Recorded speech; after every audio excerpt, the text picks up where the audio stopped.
Have you ever experienced being stuck in a difficult situation because you could not find the courage to step forward? Personally, I love the adventure of challenging situations, but sometimes I'm hindered by fear of mistakes I might make. Today's message is about the courage of Jonathan, the son of Saul, when he fought the Philistines at a time when others were hesitant to attack. 1 Samuel chapter 14, we see a young man by the name of Jonathan, the king's son. One day, Jonathan decided to go and fight the Philistines together with his armor-bearer. He did not inform his father nor any other soldiers about his plan. However, King Saul had temporarily hidden himself and his 600 soldiers. He may have been deeply overwhelmed by their battle against a multitude of fully armed Philistines, while his armies didn't have the necessary weapons to defeat their enemies.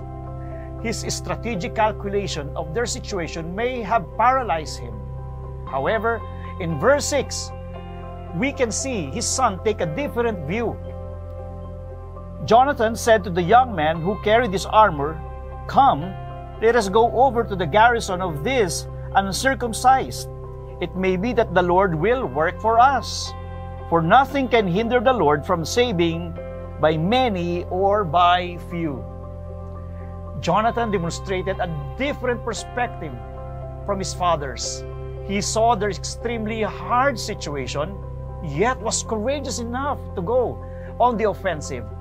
Jonathan seized the opportunities of picking a fight against the Philistines with only one thing in mind, that it might be God's will for them to defeat the Philistines after all the torment they had experienced from them through the years, because God had the power to save them if He chose to, no matter how powerful their enemy was. You see, both Saul and his son had an equal chance of responding boldly, but Jonathan's courage was what won them their initial victory. Such victory fueled a latter total victory that saved all of Israel. He may be impulsive because of his youthfulness, but he had a courageous conquering spirit.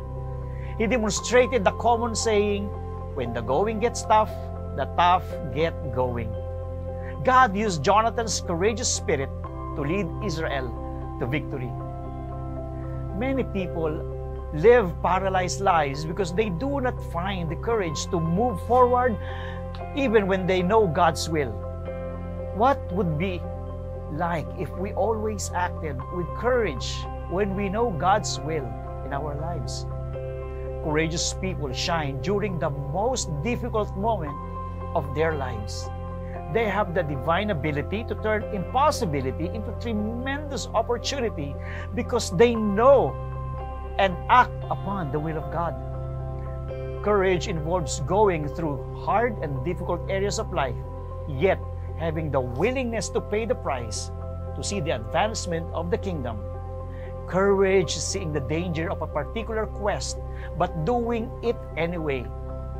Courage comes from an attitude of faith. It may not be the safest way, but it can be the best way to accomplish God's will.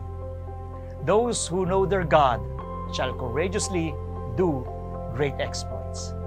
A person's faith is revealed by their courage to go through tough times of life. We are in a time of global pandemic, and there is the possibility of global economic recession. How do you find yourself facing these realities? Are you willing to courageously step out of your comfort zone like Jonathan? You might miss the adventure of a God-opened opportunity. Every difficult moment is a moment to display divine courage. During the time of Christ with His disciples, despite knowing that storms would batter their boat when they crossed the sea, He still said to them, "Let us go over to the other side of the lake." He was not paralyzed by the potential danger, but instead went through the strong storm because He knew it was the way to where God's kingdom would advance. In the same way, let us not get stuck in the status quo because of our fears. Instead, let us go over to the garrison of the enemies and attack, because God is more than able to deliver those who act with courageous faith. Just like Jesus, his courage to go through sufferings may not be the safest way for him, but it was certainly the best way to provide eternal salvation to mankind. We as sinners became children of God because of the courage shown by the most courageous man who ever lived, the man Christ Jesus. See you next week.